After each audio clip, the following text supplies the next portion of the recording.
লিন্নাস। আল্লাহু আকবার বলেন না। আল্লাহ রাব্বুল আলামিন বলেন হুদাল লিন্নাস। এই কোরআনুল কারীম শুধুমাত্র হুদাল লিল মুসলিমিন যদি বলতেন, হুদাল লিল মুমিনিন যদি বলতেন, তাহলেই বোঝা যেত এটা শুধু মুসলমানদের কিতাব, এটা শুধু মুমিনদের কিতাব। আল্লাহ রাব্বুল আলামিন বলেন হুদাল লিন্নাস। আল্লাহ রাব্বুল আলামিন বলে দিলেন হুদাল লিন্নাস, এটা হলো মানুষের জন্য। আমি আল্লাহ রাব্বুল আলামিন মানুষের জন্য আমি হিদায়াত স্বরূপ এই কোরআনুল কারীমকে পাঠিয়েছি। জোরে কোন সুবহানাল্লাহ। সুতরাং আমরা এই কথা বলতেই পারি, এই কোরআনুল কারীম মুসলমানের, এই কোরআনুল কারীম হিন্দুর, এই কোরআনুল কারীম খ্রিস্টানের। কথা বলেন ঠিক কিনা? মানুষ যারা তাদের জন্যই আল্লাহ তাআলা এই কোরআনুল কারীম পাঠিয়েছে, ঠিক কিনা বলেন?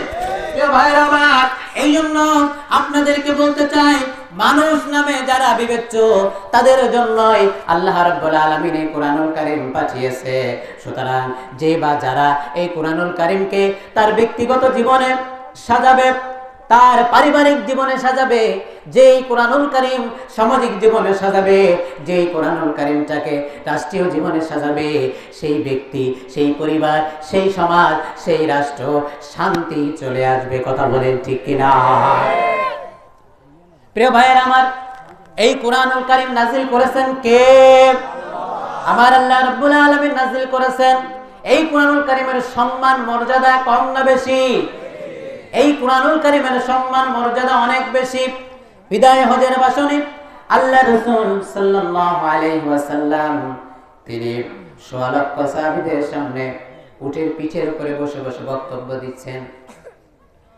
সাহাবীরা লক্ষ্য করে দেখলেন রাসূল সাল্লাল্লাহু আলাইহি ওয়াসাল্লামের বক্তব্যের এক পর্যায়ে তিনার কপাল বেয়ে বেয়ে চপচপ করে ঘাম পড়তেছে, চেহারাটা মোবারক লাল হয়ে গিয়েছে।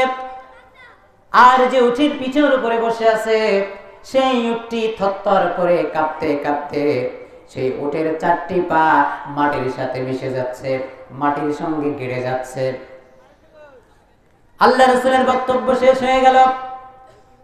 সাহাবীরা জিজ্ঞেস করলেন, ইয়া রাসূলুল্লাহ, হাবিবাল্লাহ, ইতিপূর্বে আপনি অনেক বক্তব্য দিয়েছেন, আপনার বক্তব্য আমরা শুনেছি, কিন্তু আজকে যে আপনি বক্তব্য দিলেন, বক্তব্যের এক পর্যায়ে আপনার কপাল বেয়ে বেয়ে চপচপ করে ঘাম ঝরতে পারে, এটা স্বাভাবিক, কিন্তু আপনার চেহারা মোবারক লাল কেন হয়ে গিয়েছিল? আপনি যে উটের পিঠের উপরে বসেছিলেন, সেই উটটি থরথর করে কাঁপতে কাঁপতে সেই উটের চারটি পা শক্ত মাটির ভিতরে গেড়ে যাচ্ছিল। কারণ কি?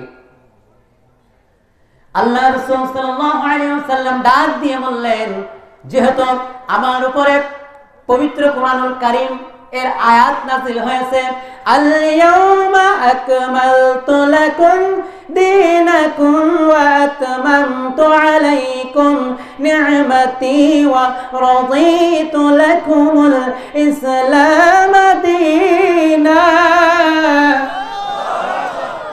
আল্লাহ রাব্বুল আলামিন যেহেতু আমার উপরে সম্প্রতি সূরাতুল মায়েদার আয়াতে কারিমা নাযিল করেছে, এই কোরআনুল কারীমের এত সম্মান, এত মর্যাদা, এত ওজন, আমি রাসূল তো দূরের কথা, আমি যে উটের পিঠের উপরে বসে আছি সেই উটটি পর্যন্ত এর ওজন সহ্য করতে না পেরে তার চারটি পা শক্ত মাটির ভিতরে গেড়ে যাচ্ছে। বলেন সুবহানাল্লাহ। আল্লাহ রাব্বুল আলামিন বলেন, লাউ আনজালনা হাযাল কুরআন আলা জাবালিন লারাআইতাহু খাশিআন মুতাসাদ্দিআন মিন খাশিয়াতিল্লাহ। আল্লাহ রাব্বুল আলামিন কত সুন্দর করে বলে দিলেন, আমি যদি এই কোরআনুল কারীম আমার নবীর উপরে নাজিল না করে কোন পাহাড়ের উপরে নাজিল করতাম, তাহলে পাহাড় এই কোরআনের সম্মানে, কোরআনের মর্যাদায়, এই কোরআনের ওজন সহ্য করতে না পেরে এই পাহাড় খণ্ড বিখণ্ড হয়ে ধ্বংস হয়ে যেত। এই কোরআনের মর্যাদা এত বেশি। বলেন সুবহানাল্লাহ। তাহলে এই কোরআন আল্লাহ রাব্বুল আলামিন দিয়েছেন, আর এর সম্মান মর্যাদা আল্লাহ এত বাড়িয়ে দিয়েছে, এই কোরআন দিয়ে যারা কথা বলবে তাদের সম্মানও বৃদ্ধি করে দেবে কে? প্রিয় ভাইয়েরা, এই কোরআনের আলোচনা যারা করেছিল ইতিপূর্বে, কোরআনের পাখি আল্লামা দিলওয়ার হোসেন সাইদি রাহিমাহুল্লাহ, কথা বলেন ঠিক কিনা? তার এই বাংলার জমিনে শুধু নয়, আপনারা যে দলই করেন না কেন, এই ব্যক্তি হিসাবে সাইদি সাহেবকে ভালোবাসে না এমন একটি লোকও পাওয়া যাবে না, কথা বলেন ঠিক কিনা? দলীয় ব্যাপারে অনেকে নাক ছিটকাতে পারে, কিন্তু ব্যক্তি হিসাবে তিনার যে আলোচনা, তিনি যে আলোচনা রেখে গেছে, এই বাংলার জমিনে যত মুফাসসিরি তৈরি হোক না কেন, সব মুফাসসিরি তাকে অনুসরণ করে, তাকে আইডল মেনে তাফসীর করে, কথা বলেন ঠিক কিনা? এই জন্য প্রিয় হাজিরিন, এই বাংলার জমিনে শুধু তার জনপ্রিয়তা ছিল না, তার জনপ্রিয়তা ছিল আকাশচুম্বী, কথা বলেন ঠিক কিনা? সারা পৃথিবীর মানুষ তাকে চিনতো। কেন চিনতো? কারণ হলো তিনি কথা বলতেন কি থেকে? কোরআন থেকে কথা বলতেন। এই কোরআন থেকে যারাই কথা বলবে তাদেরই সম্মান মর্যাদা বাড়িয়ে দেবেন কে? হযরত ওমর রাদিয়াল্লাহু তাআলা আনহু ছিল জিরো, তাকে হিরো বানায় দিয়েছেন কে? আল্লাহ। এজন্য কোরআনের পক্ষে থাকা লাগবে কি লাগবে না বলেন তো? আমরা কোরআনের পক্ষে থাকব। প্রিয় ভাইয়েরা আমার, আল্লাহ রাব্বুল আলামিন বলেন, ও দুনিয়ার মানুষেরা শুনে রাখো, এই কোরআনুল কারীম আমি নাযিল করেছি এবং এর সংরক্ষণ করার দায়িত্ব আমি আল্লাহ তাআলা নিজে নিয়েছি। আল্লাহ রাব্বুল আলামিন বলেন, ইন্না নাহনু নাযালনা যিকরা ওয়া ইন্না লাহু লাহাফিজুন। আরো জোরে বলেন না, ইন্না নাহনু নাযালনা যিকরা ওয়া ইন্না লাহু লাহাফিজুন।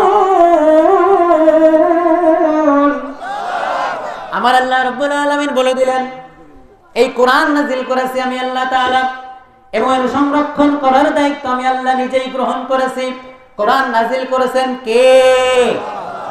আল্লাহ রাব্বুল আলামিন কোরআনুল কারীম নাযিল করেছেন, এর সংরক্ষণ করার দায়িত্ব আল্লাহ তাআলা নিজে দিয়েছেন। প্রিয় ভাইরা আমার, তাহলে এবার একটু আমার দিকে লক্ষ্য করেন, খেয়াল করেন, আমি একটু আপনাদের কয়েকটা প্রশ্ন করব। এই গাড়াবাড়িয়া এই এলাকার ভিতরে অনেক মানুষ আছে, মসজিদ কয়টা আছে? তিনটা মসজিদ, মাদ্রাসা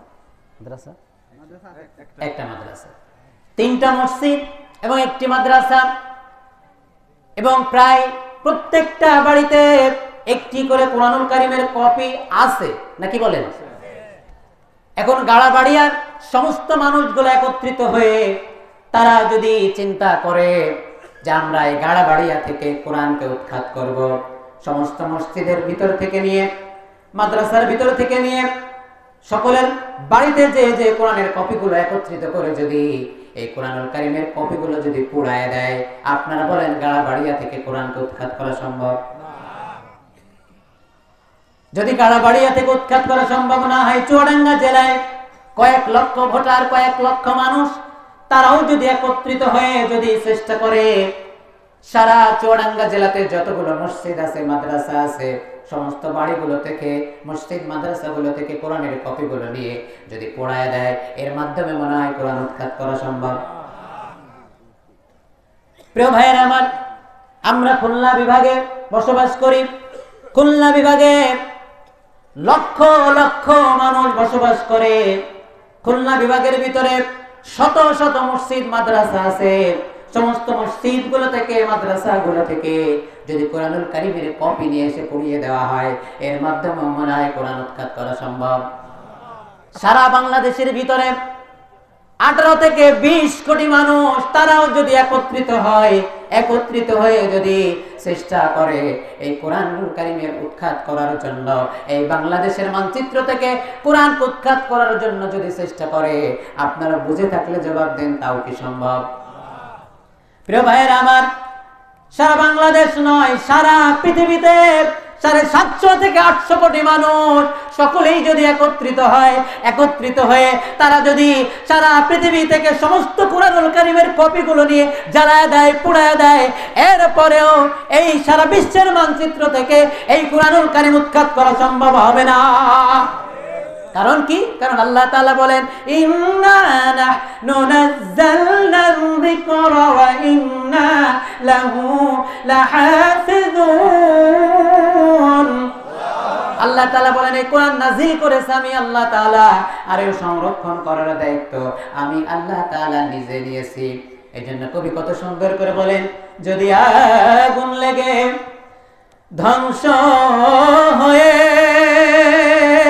যায়, ধ্বংস হয়ে যায়, যদি আগুন লেগে ধ্বংস হয় পৃথিবীর সব বইয়ের দোকান, তো বিশ্ব থেকে হারাবে না পবিত্র কোরআন। ঠিক কিনা বলেন? করবে কেমন করে কোরআন ধ্বংস আগুনের হতে? আছে বিশ্ব ভরা লক্ষ লক্ষ কোরআনের হাফেজ। ঠিক কিনা? তারা আবার ছাপাবে আসমানি গ্রন্থ, তারা ছাপিয়ে আসমানি গ্রন্থ বাঁচাবে ইসলামের মান, তাই বিশ্ব থেকে হারাবে না পবিত্র কোরআন। যদি আগুন লেগে ধ্বংস হয়ে যায়, ধ্বংস হয়ে যায়, যদি আগুন লেগে ধ্বংস হয় পৃথিবীর সব বইয়ের দোকান, তবু বিশ্ব থেকে হারাবে না পবিত্র কোরআন। মারহাবা। প্রিয় ভাইয়েরা আমার, সেই কোরআনুল কারীম থেকে একটি ছোট্ট সূরা তেলাওয়াত করেছি, যেই সূরাটি আমাদের অনেকেরই মুখস্থ আছে, অধিকাংশের এই সূরাটি মুখস্থ আছে। কোরআনুল কারীমের মধ্যে কয়টি সূরা বলেন তো? 114টি সূরা। এই 114টি সূরার মধ্যে 3টা সূরা সবচাইতে ছোট। এক নম্বরে হলো সূরা আল কাউসার, এবং আরেক নম্বরে হলো সূরা ইখলাস, এবং আরেকটি সূরা তার নাম হলো সূরাতুল আসর। এই 3টি সূরা, 3টা করে আয়াত। সূরাতুল আসর এমন একটি সূরা, এই সূরার ব্যাপারে মুফাসসিরিন ইকরামরা লিখেছেন, আল্লাহ রাব্বুল আলামিন যদি 114টি সূরা নাজিল না করে, আল্লাহ তাআলা যদি একটি সূরা নাজিল করতেন, সেটা হলো সূরাতুল আসর, এটা যদি নাজিল করত, আর মানুষ যদি এই সূরাতুল আসর এর মধ্যে যা আছে এই অনুযায়ী যদি তারা চলতো, তাহলে মানুষের জন্য সূরাতুল আসরই তাদের নাজাতের জন্য, হেদায়েতের জন্য যথেষ্ট হয়ে যেত। বলেন সুবহানাল্লাহ। যথেষ্ট হয়ে যেত। এজন্য প্রিয় ভাইয়েরা আমার, সূরাতুল আসর তেলাওয়াত করেছি। আসেন আমরা সরল অনুবাদটা শুনে নেই। আল্লাহ রাব্বুল আলামিন বলেন, ওয়াল আসর, সময়ের কসম, যুগের কসম, মহাকালের কসম, আসরের কসম, ইন্নাল, নিশ্চয়, ইনসানা, মানুষ, লাফি খুস, ক্ষতির মধ্যে রয়েছে, ইল্লাল্লাযীনা, যারা, আমানু, ঈমান এনেছে, ওয়া আমিলুস সালিহাতি, এবং নেক কাজ করেছে, ওয়া তাওয়াসাউ বিল হক, এবং হক কথা বলেছে, হকের উপরে প্রতিষ্ঠিত থেকেছে, ওয়া তাওয়াসাউ বিস সাবর, এবং সবর করেছে, ধৈর্য ধারণ করেছে। এই 4টি গুণ যাদের মধ্যে আছে, তারা ছাড়া পৃথিবীর মধ্যে সমস্ত মানুষ ক্ষতির মধ্যে রয়েছে। কথা কার? আল্লাহ। সরল অনুবাদ আমরা শুনে দিলাম। আসেন এই সূরাটি সম্পর্কে, এর শানে নুজুল, এর নামকরণ, এই বিষয়গুলো আমরা জেনে ধারাবাহিকভাবে আমরা তাফসীর শুরু করতে যাচ্ছি। এই সূরাটির নামকরণটা প্রথম আয়াত থেকে নামকরণ করা হয়েছে ওয়াল আসর, এবং এই সূরাটিতে 3টি আয়াত আছে, শব্দ আছে 14টি, এবং হরফ আছে 70টি।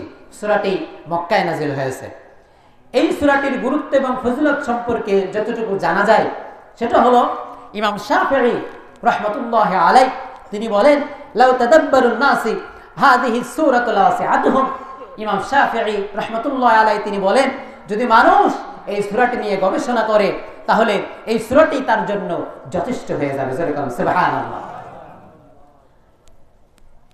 এই সূরাটির গুরুত্ব এবং ফজিলত এত বেশি যে যদি মরুভূমির মধ্যে কোনো মানুষ যাওয়া আসা করে, এবং যাওয়া আসার পথে যদি কারোর সঙ্গে দেখা হয়, তাহলে তারা একে অপরের সঙ্গে কথোপকথনের পরে সূরাতুল আসর একে অপরে শুনিয়ে, তারা শোনানোর পরে তারা পৃথক হয়ে তারা আলাদা হয়ে যেত। সুবহানাল্লাহ। কোন মজলিসে কোন জায়গায় আলোচনা হলো, কোনো ভাইয়ের সাথে দেখা হলো, তার সাথে দেখা হওয়ার পরে কথা বলার পরে মজলিসে আলোচনা হওয়ার পরে শেষে যখন সকলেই আলাদা আলাদা হয়ে চলে যেত, ওই সময়ে সকলেই সূরাতুল আসর একে অপরকে পড়িয়ে শুনিয়ে তারপরে পৃথক হয়ে যেত, আলাদা হয়ে যেত। যেরকম সুবহানাল্লাহ। তাহলে সূরাতুল আসরের গুরুত্ব কত বেশি। প্রিয় ভাইয়েরা আমার, বাবাজিরা আমার, আসেন এর প্রেক্ষাপট সম্পর্কে আমরা একটু জেনে নিই। এর শানে নজুলটা হলো আল্লাহ রাসূল সাল্লাল্লাহু আলাইহি ওয়াসাল্লামের উপরে যখন সূরাতুল আসর নাযিল হলো, নাযিল হওয়ার পরে ওই সময় একজন ভণ্ড নবী ছিল, নাম তার মুসাইলামা কাজ্জাব। কি নাম ভাইরা বলেন তো, কি নাম? মুসাইলামা কাজ্জাব। মুসাইলামা কাজ্জাব ছিল মিথ্যা ভণ্ড নবী, মিথ্যাবাদী ভণ্ড নবী। তিনি বলতেন আব্দুল্লাহর বেটা মুহাম্মদ, সে নিজেকে নবী দাবি করছে, সে ভণ্ড, আমি মুসাইলামা, আমি অরিজিনাল নবী। নাউজুবিল্লাহ বলেন। এই মুসাইলামাতুল কাজ্জাব যখন সূরাতুল আসর নাযিল হলো, আমর ইবনুল আস রাদিয়াল্লাহু তাআলা আনহু সেই মুহূর্তে মুসলমান হন নাই, কিন্তু আল্লাহ রাসূল সাল্লাল্লাহু আলাইহি ওয়াসাল্লামের কণ্ঠ থেকে সূরা আসর শোনার পরে তিনি মুখস্থ করে নিয়েছিলেন। আমর ইবনুল আসের সঙ্গে মুসাইলামা কাজ্জাবের অনেক ভালো সম্পর্ক ছিল, ঘনিষ্ঠ সম্পর্ক ছিল, মাঝে মাঝেই তার সঙ্গে দেখা করতে যেতেন। আমর ইবনুল আস মুসাইলামা কাজ্জাবের সঙ্গে দেখা করতে গেলেন। দেখা করতে যাওয়ার পরে মুসাইলামা কাজ্জাব ডাক দিয়ে বলল, ও আমর ইবনুল আস, আব্দুল্লাহর বেটা মুহাম্মাদের উপরে সম্প্রতি কি নাযিল হয়েছে? তখন আমর ইবনুল আস তিনি বললেন, তিনার উপরে একটি সূরা নাযিল হয়েছে, সেই সূরাটির নাম হলো সূরাতুল আসর। তখন মুসাইলামা কাজ্জাব ডাক দিয়ে বলল, কি সূরা একটু পড়ো তো দেখি। আমর ইবনুল আস রাদিয়াল্লাহু তাআলা আনহু তিনি পড়লেন, ওয়াল আসরি ইন্নাল ইনসানা লাফি খুসর ইল্লাল্লাযীনা আমানু ওয়া আমিলুস সালিহাতি ওয়া তাওয়াসাউ বিল হাক্কি ওয়া তাওয়াসাউ বিস সাবর। আল্লাহু আকবার। এই সূরাটি শোনায়া দিলেন। মুসাইলামা কাজ্জাব কিছুক্ষণ চুপ রইলেন। চুপ থাকার পরে হঠাৎ করে আমর ইবনুল আসকে ডাক দিয়ে বলে, হে আমর ইবনুল আস, আমার উপরে সম্প্রতি একটি সূরা নাযিল হয়েছে। সূরা কান নাউজুবিল্লাহ। কি বলে? মুসাইলামা বলে, আমার উপরে একটি সূরা নাযিল হয়েছে। আমর ইবনুল আস রাদিয়াল্লাহু তাআলা আনহু বললেন, তাই নাকি? কি সূরা দেখি, বলো তো দেখি। মুসাইলামা কাজ্জাব বলল, ইয়া ওয়াবরা ইন্নামা আনতা উযনানি ওয়া সাদরা ওয়া সাইরুকা হাকরা ওয়া ফাকরা। নাউজুবিল্লাহ বলেন। মানে একা একা তৈরি করেছে, একা একা তৈরি করেছে, যার অর্থগুলো দেখেন, সূরা আসরের অর্থটা কত সুন্দর। আর সে ইয়া ওয়াবরা দিয়ে একটা সূরা তৈরি করলো, যার অর্থ হলো, হে বিড়াল জাতীয় ছোট প্রাণী। ইয়া ওয়াবরা, হে বিড়াল জাতীয় ছোট প্রাণী, ইন্নামা আনতা উযনানি ওয়া সাদরা, তোমার আছে দুইটি কান আর সিনা, ওয়া সাইরুকা হাকরা ওয়া ফাকরা, আর বাকি সব ফালতু। নাউজুবিল্লাহ বলেন। আচ্ছা আপনারা বলেন, এই যে কথা শোনা হলো, এই যে অর্থটা আমরা জানলাম, এটার কি কোনো অর্থ হলো? কথা বলেন, কোনো অর্থ হয় নাই।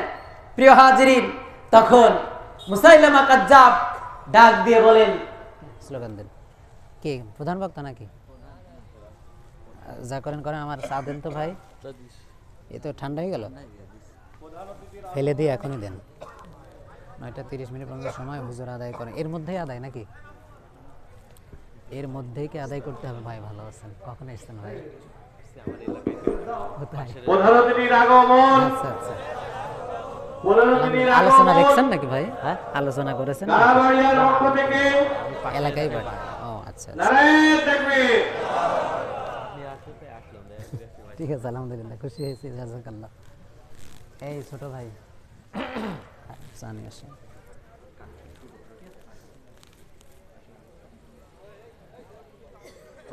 সিজার ভাই, প্রধান অতিথির আগমন, প্রধান অতিথির আগমন।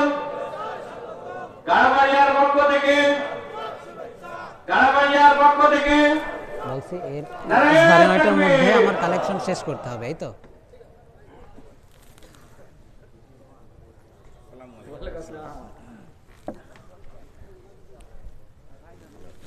ভাই কেমন আছেন?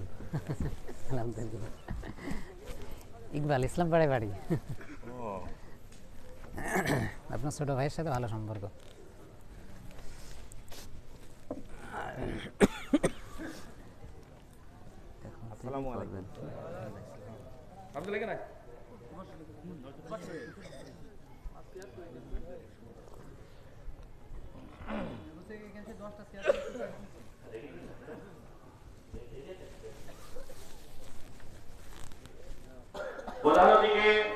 প্রধান অতিথিকে ব্যাস পরিধান করেছেন মাহমুদ সুমন।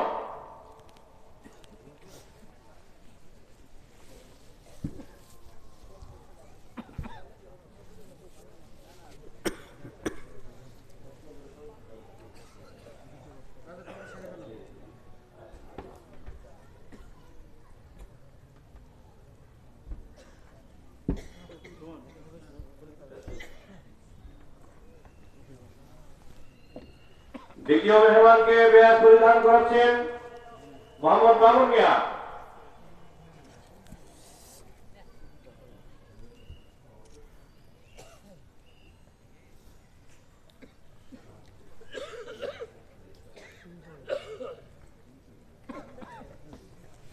মাহফিলের সভাপতি সাহেবকে ব্যাস পরিধান করাচ্ছে মোহাম্মদ হাফিজুল।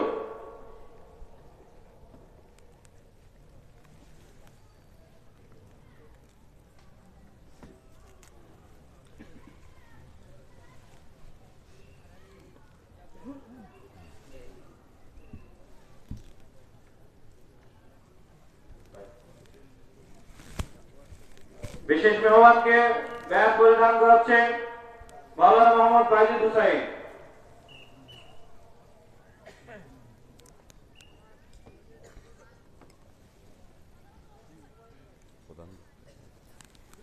হাসান আল মামুন লাল আসবে।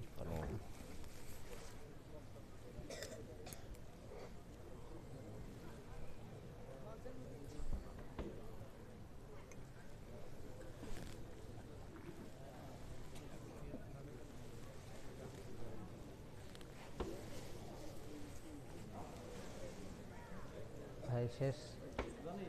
বিশেষ অতিথিকে ব্যাস পরিধান করাচ্ছে মোহাম্মদ মামুন মিয়া।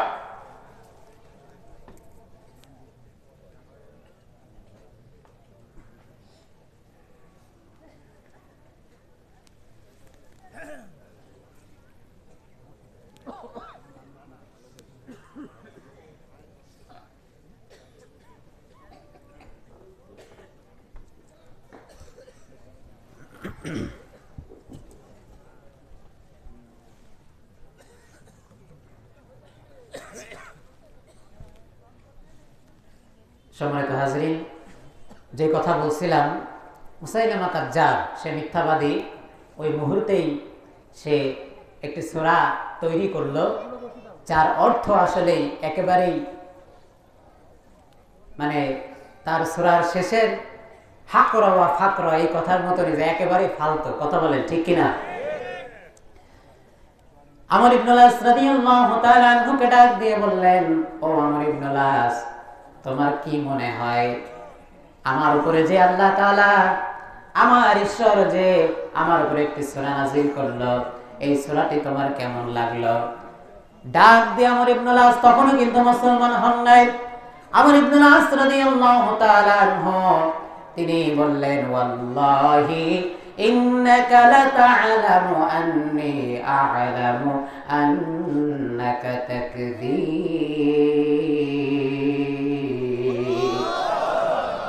আল্লাহ রাব্বুল আলামিন যে সূরাটি নাযিল করলো, সূরা আসর, কত সুন্দর তাৎপর্যপূর্ণ একটি সূরা।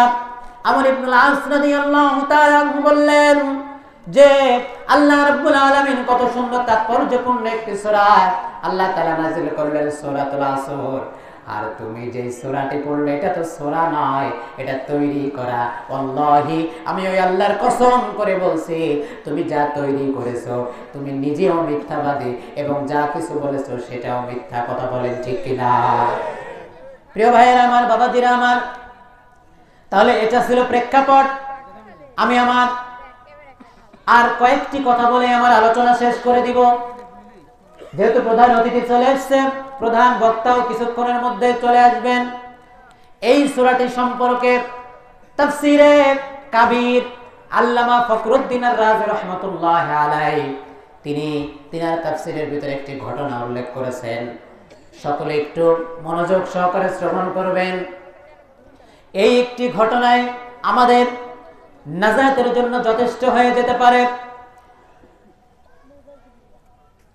ফখরুদ্দীন আর-রাজি রাহমাতুল্লাহি আলাইহি যে ঘটনা লিখেছেন সেটা হলো সূরা আসর সম্পর্কে।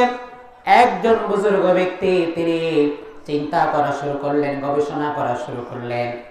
গবেষণার এক পর্যায়ে তিনি চিন্তা করলেন, আল্লাহ রাব্বুল আলামিন এখানে ওয়াল আসরি সময়ের কসম কেন খেলেন? পৃথিবীর মানুষ তো কত কিছুর কসম খায়, কিন্তু আল্লাহ তাআলা সময়ের কসম কেন খেলেন? এবং এই চারটি গুণের কথা আল্লাহ রাব্বুল আলামিন কেন বললেন? এটা নিয়ে তিনি চিন্তা গবেষণা শুরু করলেন। করতে করতে এক পর্যায়ে তিনি বাজারে গেলেন। বাজারে যাওয়ার পর এক প্রান্তে তিনি দাঁড়ায় আছেন, অপর প্রান্ত থেকে চিল্লানির আওয়াজ শুনতে পেলেন। একজন ব্যক্তি চিল্লাইতেছে, ইরহামু মাইয়াদু বরাসা মালিহি, ইরহামু মাইয়াদু বরাসা মালিহি, তোমরা আমার উপর রহম করো, কারণ আমার পুঁজি গলে যায়, আমার সম্পদ গলে যায়, আমার টাকা গলে যায়, আমার অর্থ গলে যায়। ওই লোকটি চিন্তা করলো, মানুষের পুঁজি আবার কেমনে গলে, মানুষের টাকা আবার কেমনে গলে, আবার কেমন কথা। দৌড় দিলেন। দৌড় দিয়ে যাওয়ার পরে দেখলেন যেই ব্যক্তিটি ইরহামু মাইয়াদু বরাসা মালি এই চিল্লানোর আওয়াজ দিতেছে, তোমরা আমার উপর রহম করো কারণ আমার পুঁজি গলে যায়, ওই লোকটি আসলে বরফ বিক্রেতা। কি বিক্রেতা? সবাই বলেন না, বরফ বিক্রেতা। তার মানে ওই লোকটি খুব ভোরবেলা বাজারে এসেছে, বাজারে আসার পরে সে বরফ কিনেছে টাকা দিয়া, অর্থ দিয়া। কথা বলেন ঠিক কিনা? টাকা দিয়া বরফ কিনেছে, কিন্তু এখন সূর্য উঠে গেছে, সূর্যের তাপ বাড়তেছে, সূর্যের তাপের বাড়ার পাশাপাশি তাপে তাপ বাড়তেছে, আর ওই ব্যক্তির বরফ ধীরে ধীরে গলে শেষ হয়ে যাচ্ছে। কথা বলেন ঠিক কিনা? তখন ওই ব্যক্তি আল্লাহি, তিনি আল্লাহর কসম কে বললেন, মাবুদ গো, ও আমার আল্লাহ, তুমি এই সূরা আসরের মধ্যে কেন কসম খেয়েছো, কেন সময়ের কসম খেয়েছো? এই একটি ঘটনার মাধ্যমে আমার বোঝা হয়ে গেছে। বলেন সুবহানাল্লাহ। তিনি বুঝে ফেললেন যে আল্লাহ রাব্বুল আলামিন এই জন্য সময়ের কসম খেলেন।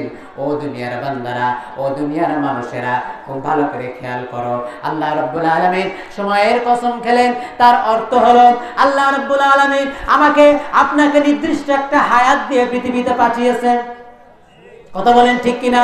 এই যে চেয়ার দেখতেছেন, এই চেয়ারে কিন্তু একটু আগে কিন্তু আমি ছিলাম না। কথা বলেন ঠিক কিনা? এখন আসি, একটু পরে আবার এই চেয়ার আমি থাকবো না। কথা বলেন না ঠিক কিনা? তাহলে এটা সময় কথা বলে। প্রিয় ভাইয়েরা আমার, আমরা দেখেছি 15.5 বছর স্বৈরাচারী শাসক কিভাবে নির্যাতন নিপীড়নের স্টিম রোলার চালিয়েছে। কথা বলেন ঠিক কিনা? কিন্তু সেটাও একটা সময়ের জন্য। সময় পার হয়ে গেছে, সময় শেষ হয়ে গেছে, সেও আর এই চেয়ারে থাকতে পারে নাই। ঠিক কিনা? এই জন্য আল্লাহ রাব্বুল আলামিন নির্দিষ্ট করে দিয়েছে, হায়াত নির্দিষ্ট, ক্ষমতা নির্দিষ্ট, সবকিছু আমি নির্দিষ্ট করে দিলাম। ও দুনিয়ার মানুষেরা, সুতরাং তোমরা শুনে রাখো, আমি যে নির্দিষ্ট করে তোমাদের হায়াত দিয়ে দিলাম, খবরদার খবরদার, তুমি আমার হুকুম ছাড়া কোন মানুষের তৈরি করা আইন বিধান তুমি মানতে পারো না। কথা বলেন ঠিক কিনা? প্রিয় ভাইয়েরা আমার, এই জন্য আমার আলোচনা আর দীর্ঘায়িত করব না। আমাকে বলা হয়েছে একটু কালেকশনের জন্য, আমি কিন্তু ব্যক্তিগতভাবে কালেকশনের বক্তা না। তারপরেও বক্তা, হুজুররা তো অলরাউন্ডার। কথা বলেন ঠিক না? যে হুজুররা মাহফিলের ময়দানে বক্তব্য দেবে, সেই হুজুররা রাজনৈতিক সমাবেশেও বক্তব্য দেবে। কথা বলেন ঠিক কিনা?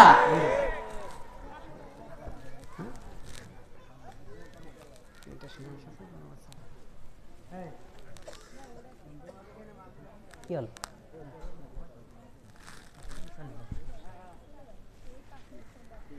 আলহামদুলিল্লাহ, আমাকে বলা হলো আসলে কালেকশন প্রয়োজন নাই। আলহামদুলিল্লাহ বলেন। তারপরে আপনারা যে যা পারেন, শেষের দিকে মেহমান আসবে, তার কাছে কিছু দিলে দেবেন। তো যা হোক, প্রিয় ভাইরা, আলোচনা ভালো লাগছে? কোরআনের আলোচনা ভালো তো লাগবেই, কথা বলেন ঠিক কিনা? কোরআনের আলোচনা যারা মুমিন, যারা মুসলমান, তাদের ভালো লাগবে, যারা মুনাফিক তাদের ভালো লাগবে না, কথা বলেন ঠিক কিনা? কোরআনের আইনের কথা শুনলে তাদেরই গাত্রদাহ শুরু হয়ে যাবে, যারা চায় না আল্লাহর জমিনে আল্লাহর কোরআনের রাজ কায়েম হোক, ঠিক কিনা বলেন? প্রিয় ভাইরা, আমরা মুসলমান, ঠিক কিনা বলেন? আমরা মুসলমান, আমরা কোরআনকে ভালোবাসি। আমার প্রিয় প্রধান অতিথি আমার এলাকায় বাড়ি, তিনিও কোরআনকে ভালোবাসে, কথা বলেন ঠিক কিনা? কোরআনকে ভালোবাসে না এমন মানুষ কি পাওয়া যাবে? যদি হিন্দু হয়, যদি খ্রিস্টান হয়, সেটা আলাদা, তারা দেখতে পারে না। তারপরও ইহুদিরা কিন্তু কোরআন রিসার্চ করে।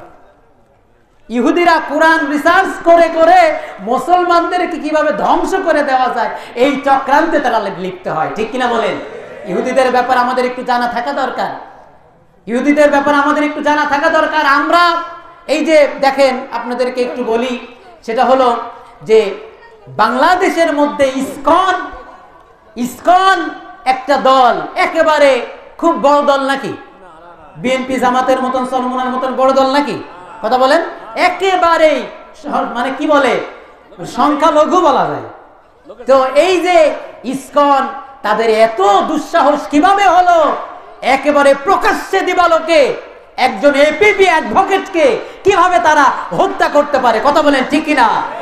সুতরাং বুঝতে হবে যে এদের পিছনে বড় একটা শক্তি আছে, বড় একটা হাত আছে, সেটা হলো ভারতের দাদা বাবু, কথা বলেন ঠিক কিনা? এই ইসকন সম্পর্কে আমি অনেক পড়াশোনা করেছি, তথ্য আমি কালেকশন করেছি, তথ্য উপাত্ত সব আমি পেয়েছি। সেটা হলো ইসকন কিন্তু এই ইন্ডিয়ার আবিষ্কার নয়। এই ইসকন আমেরিকায় সর্বপ্রথমে 1966 সালে আমেরিকায় প্রতিষ্ঠিত হয়, এবং এই ইসকনের প্রধান প্রতিষ্ঠাতা হলো, তার নাম হলো স্বামী সরেন্দ্রনাথ, এইভাবে একটা নাম, প্রভুপাদ, স্বামী প্রভুপাদ তার নাম। এই ব্যক্তিটা আবার হিন্দু নাই, এই ব্যক্তিটি হলো আপনার খ্রিস্টানদের চার্চে পড়াশোনা করেছে। এবং সর্বোপরি উইকিপিডিয়া, আপনারা দেখবেন গুগলে সার্চ করে, উইকিপিডিয়াতে আমি দেখলাম এদের পিছনে মদত যোগাচ্ছে ওই ইসরায়েলের ইহুদিরা, কথা বলেন ঠিক কিনা? সুতরাং এই ইহুদিরা, এরা কিন্তু আপনি মনে করেন না ইসকন এরা আলাদা, এরা সব এক গোয়ালের গরু, কথা বলেন ঠিক কিনা? সুতরাং এদেরকে রুখতে হবে আমাদেরকে, ঠিক কিনা বলেন?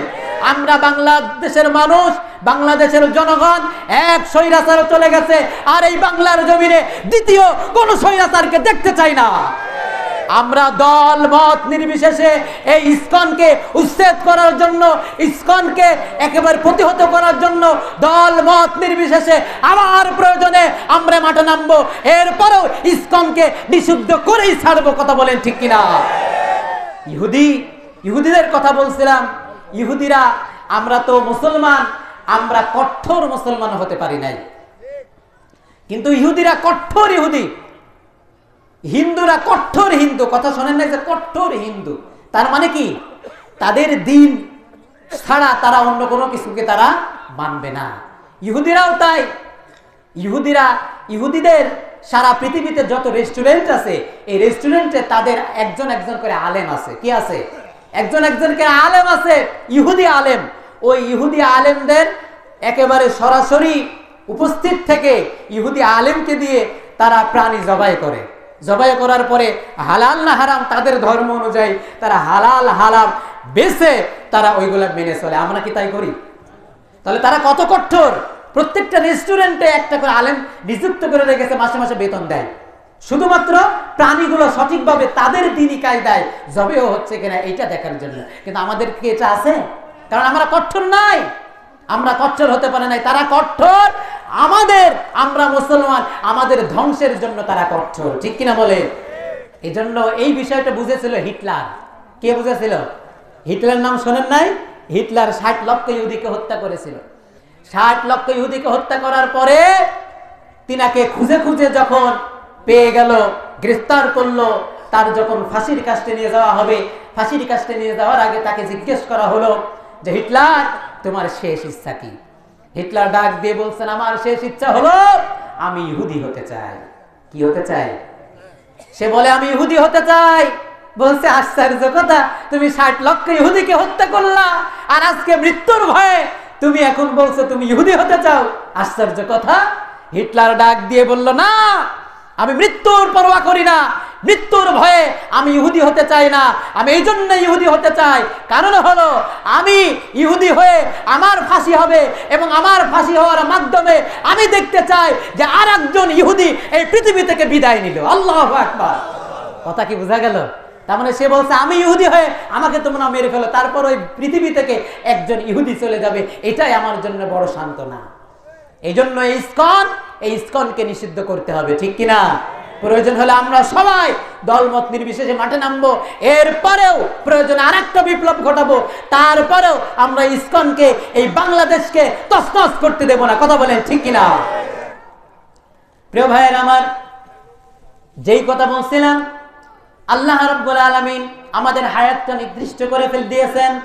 সুতরাং এই হায়াতের ভিতরে আমরা আল্লাহর হুকুম 5 ওয়াক্ত নামাজ পড়ব। কি কথা বলেন ঠিক কিনা? আল্লাহর হুকুম আকাম 5 ওয়াক্ত নামাজ, এরপরে রোজা, এরপরে হজ, যাকাত, অন্যান্য সব কিছু যা আছে আমরা মানব। যদি আমরা এটা না করে হেলায় খেলায় যদি সময়টাকে চায়ের দোকানে বসে বসে আড্ডায় শেষ করে দিই, আমরা যদি নামাজ না পড়ে, রোজা না রাখে, আমরা ভালো ভালো কোরআন তেলাওয়াত, দান সদকা, ভালো ভালো আমলগুলো যদি না করে আমরা যদি মারা যাই, মারা যাওয়ার পরে দেখব শুধু আযাব আর আযাব। কথা বলেন ঠিক কিনা? এখন অনেকে এমন আছে যারা নামাজ পড়ে না। কি কথা বলেন ঠিক না? কিন্তু এই যে রাতের বেলায় আলোচনা হচ্ছে, এই রাতের বেলায় আমরা সকলে আলোচনা শেষ হয়ে গেলে বাড়িতে ঘুমায় যাব। ফজরের নামাজ অনেকেই পড়বে না, নিয়ত করবে না, ঠিক কিনা বলেন? ফজরের নামাজ পড়বে না, নিয়ত করবে না, কিন্তু এই পৃথিবীর ইতিহাসে সবচাইতে রাতের বেলায় মানুষ বেশি মারা যায়, ঘুমের ভিতরে বেশি মানুষ মারা যায়, ঠিক কিনা বলেন? ঘুমের ভিতরে যত মানুষ মারা যায়, অন্যভাবে সেই তুলনায় কম। এজন্য আল্লাহর হুকুম আকাম মেনে চলতে হবে, সময়টাকে কাজে লাগাতে হবে। আল্লাহর হুকুম 5 ওয়াক্ত নামাজ পড়া লাগবে। এজন্য কবি কত সুন্দর করে বলছেন, ফজরের ক্ষণ গেল পড়নি নামাজ, জহরে ডুবেছিলে নিয়ে শত কাজ, ঠিক কিনা? ফজরের ক্ষণ গেল পড়নি নামাজ, জহরে ডুবেছিলে নিয়ে শত কাজ, হেলাই খেলাই গেল আসরের কাল, হেলাই খেলাই গেল আসরের কাল, মাগরিবেও পড়লে না নামাজের সাল, ফজরের ক্ষণ গেল পড়নি নামাজ, জহরেও ডুবেছিলে নিয়ে শত কাজ। বিনোদনে কেটে গেল এশার সময়, এতটুকু জাগলো না কবরের ভয়, ঠিক কিনা বলেন? বিনোদনে কেটে গেল এশার সময়, এতটুকু জাগলো না কবরের ভয়, খুঁজলে না একবারও নাজাতের পথ, খুঁজলে না একবারও নাজাতের পথ, মুসলিম নাম নিতে পেলে না তোলার, ফজরের ক্ষণ গেল পড়নি নামাজ, জহরেও ডুবেছিলে নিয়ে শত কাজ। বলেন মারহাবা। প্রিয় হাজরিন, এই জন্য আল্লাহ তাআলা আমাদেরকে যে নির্দিষ্ট হায়াত দিয়েছে, এই হায়াতটা ওই বরফের মতো পানি হয়ে গলে গলে শেষ হয়ে যাচ্ছে, গলে গলে শেষ হয়ে যাচ্ছে। মানুষ বলে যে মানুষের হায়াত বা বয়স বাড়ে, কিন্তু আপনারা একটু লক্ষ্য করেন, একটু চিন্তা করে দেখেন তো, মানুষের বয়স কি বাড়ে নাকি মানুষের বয়স কমে? আমরা জানি না আমাদের কার কতটুকু হায়াত আল্লাহ তাআলা দিয়েছে। যদি কারোর 70 বছরের হায়াত দিয়ে থাকে, তার 60 বছর বয়স হয়ে গেছে, আর কয় বছর বাঁচবে? 10 বছর। সুতরাং তার হায়াতটা কমে গেছে। প্রিয় ভাইয়েরা আমার, এজন্য আল্লাহ রাব্বুল আলামিন সূরা আসরে সুন্দর করে বললেন, ওয়াল আসরি ইন্নাল ইনসানা লাফি খুসর। আল্লাহ রাব্বুল আলামিন বলেন, ওয়াল আসর, সময়ের কসম। ও দুনিয়ার মানুষেরা, তোমরা সময়টাকে গুরুত্ব দাও। এই সময় চলে গেলে, এই সময় শেষ হয়ে গেলে তুমি আর ইবাদত করার সময় পাবা না। কিয়ামতের দিন মুসিবতের সময়ে আল্লাহ রাব্বুল আলামিন 5টা প্রশ্নের আগে কাউকে এক পাও বাড়াতে দেবেন না। জোরে জোরে জিকির করি, লা ইলাহা ইল্লাল্লাহ, লা ইলাহা ইল্লাল্লাহ। মা বোনদের জায়গা সংকট হয়েছে, এই জন্য মা বোনদেরকে বলবো, আপনাদের যার যার সামনে একটু জায়গা আছে, সকলে একটু এগিয়ে বসে। লা ইলাহা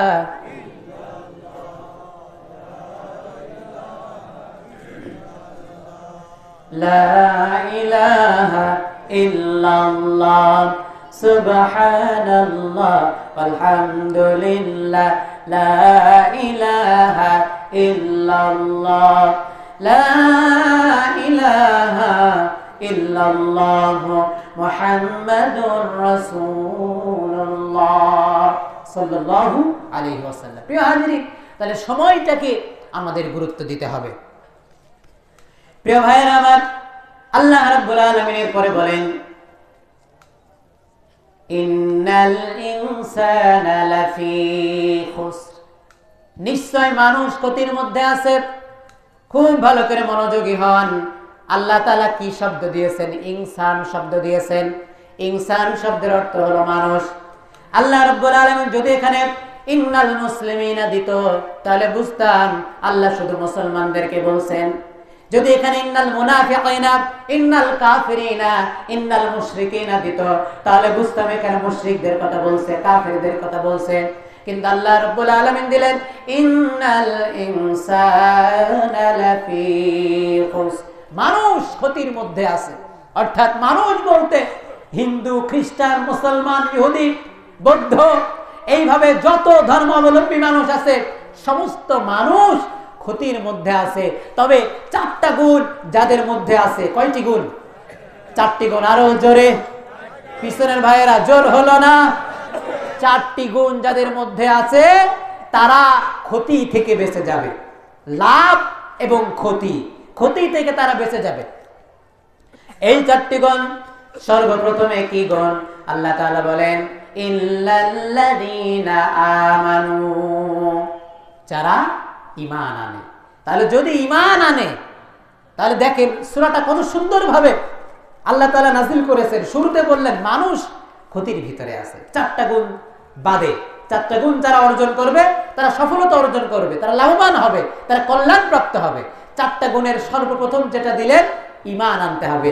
মানুষ যদি ঈমান আনে, হিন্দু যদি ঈমান আনে, খ্রিস্টান যদি ঈমান আনে, বৌদ্ধ যদি ঈমান আনে, সে কি আর হিন্দু, বৌদ্ধ, খ্রিস্টান থাকবে? সে কি হয়ে যাবে? মুসলমান হয়ে যাবে। কিন্তু প্রিয় ভাইরা আমার, এবার আসেন ঈমান কাকে বলে? এত সহজ নাই। আপনার বাবা মুসলমান, আপনার দাদা মুসলমান, আপনিও মুসলমান, বংশ পরম্পরায় আপনি মুসলমান। প্রিয় ভাইরা, আপনার বাবা ডাক্তার, তাই বলে কি আপনি ডাক্তার নাকি? আপনার বাবা ইঞ্জিনিয়ার, তাই বলে কি আপনি ইঞ্জিনিয়ার নাকি? যদি ডাক্তারি পড়াশোনা আপনার সন্তান করে, তাহলে ডাক্তারের সন্তান ডাক্তার। যদি ইঞ্জিনিয়ারিং পড়াশোনা করে, তাহলে সে ইঞ্জিনিয়ার। আলেমের সন্তান কখনো আলেম হতে পারে না। যদি পড়াশোনা করে, তাহলে সে আলেম হতে পারে। প্রিয় ভাইরা আমার, তেমনি ভাবে মুসলমানের ঘরে জন্ম নিলেই কিন্তু মুসলমান হওয়া যায় না, ঠিক কিনা? কত মানুষ আছে মুসলমানের ঘরে জন্ম, অথচ কোরআনের আলোচনা, কোরআনের রাজনীতির কথা বললেই তাদের গাত্রদাহ শুরু হয়ে যায়। কথা বলেন ঠিক কিনা? আমি আশ্চর্য হয়ে গিয়েছি। গতদিনে স্বৈরাচারী শাসকের একজন মন্ত্রী মতিয়া চৌধুরী, অবাক হয়ে গিয়েছি। তিনি মারা গিয়েছেন। মারা যাওয়ার পরে জানাজায় তো লোক হয় নাই, 2-5 জন যা হয়েছিল। তো ওই জানাজা শেষে সাধারণত খাটিয়া যখন সকলেই কাঁধে তোলে, তখন কি পড়ে বলেন তো? পড়ে আশহাদু আল্লা ইলাহা ইল্লাল্লাহ ওয়া আশহাদু আন্না মুহাম্মাদান আবদুহু ওয়া রাসূলুহু অথবা কালেমা লা ইলাহা ইল্লাল্লাহ মুহাম্মাদুর রাসূলুল্লাহ, এটা পড়তে পড়তে তো কবরস্থানে নিয়ে যায়। কথা বলেন ঠিক কিনা? কিন্তু আমি অবাক হয়ে গেলাম, মতিয়া চৌধুরী মারা গেল, তার জানাজা শেষ হওয়ার পরে খাটিয়া যখন কাঁধে তুলছে তখন বলছে জয় বাংলা, জয় বঙ্গবন্ধু। আমি ওইটা শুনে বলছি তুই আগে কবরে যাইয়ে দেখ, ফেরেশতারা ডান্ডা রেডি করছে, তোর নুনা পানি বের করে দেবে। কথা বলেন ঠিক কিনা? বিয়াদব, নাউজুবিল্লাহ। নারায়ে তাকবীর, নারায়ে তাকবীর। প্রধান বক্তার আগমন, প্রধান বক্তার আগমন। গাড়াবাড়িয়ার পক্ষ থেকে প্রধান বক্তার আগমন। নারায়ে তাকবীর, নারায়ে তাকবীর। নাস্তিকতা নিপাত যাক, দিন ইসলাম জিন্দাবাদ, কোটি প্রাণের একই আওয়াজ। খোদাদ্রোহী ছাড় পাবে না, এই বাংলায় ঠাই হবে না, মুসলমানরা জেগেছে আজ। ঠিক কিনা? জোর কদমে সামনে চলো, বজ্রকণ্ঠে আওয়াজ তোলো, সবাই মিলে একই তালে দাও না স্লোগান। নারায়ে তাকবীর, নারায়ে তাকবীর।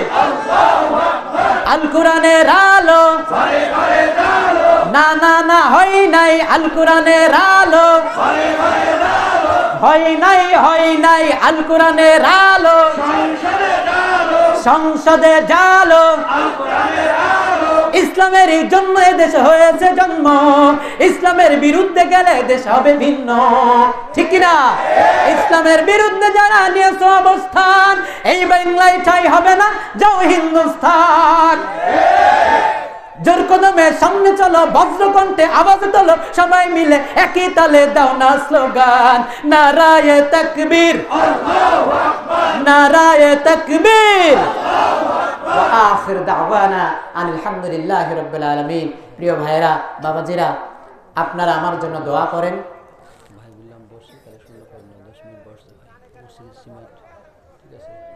প্রিয় ভাইরা, এই জন্য আমি আমার আলোচনা এখানেই শেষ করছি। আমি বলছিলাম যে ঈমান কাকে বলে, এই বিষয়টা নিয়ে আলোচনা করছিলাম। আরো সামনে 3টা পয়েন্ট আছে। আলহামদুলিল্লাহ প্রধান মেহমান চলে এসেছেন, তিনি মূল্যবান আলোচনা রাখবেন। এই জন্য আমার আলোচনা এই জায়গায় শেষ করছি। আপনারা সকলে আমার জন্য দোয়া করুন। আমি চৌডাঙ্গারি ছেলে, চৌডাঙ্গারি সন্তান। আল্লাহ তাআলা আপনাদের দোয়ায় আমি যেন কোরআনের আলোচনা, কোরআনের এই দাওয়া সারা বাংলাদেশ সহ সারা পৃথিবীতে যেন দিতে পারি, সেজন্য আপনাদের কাছে দোয়া চাই। দোয়া করবেন তো ইনশাআল্লাহ? সকলে আমার জন্য দোয়া করুন। সকলে বলুন আল্লাহুম্মা আমিন। ওয়া আখিরু দাওয়ানা আনিল হামদুলিল্লাহি রাব্বিল আলামিন। প্রিয় হাজির, প্রধান বক্তা এসেছেন, আমাকে অনুরোধ করলেন যে 10 মিনিটের মধ্যে একটু কালেকশন করার জন্য। এই জন্য আপনারা অবগত আছেন যে এই যে গাড়াবাড়িয়ার যে মসজিদটি আছে, এই মসজিদের একটি অজুখানা, এই অজুখানার টাইলসের জন্য কিছু টাকা লাগবে। তারপর আরো আনুষঙ্গিক অন্যান্য কিছু খরচ আছে, উপরতলা প্লাস্টার প্রয়োজন আছে। এই জন্য সব মিলাই একটু কালেকশন দরকার।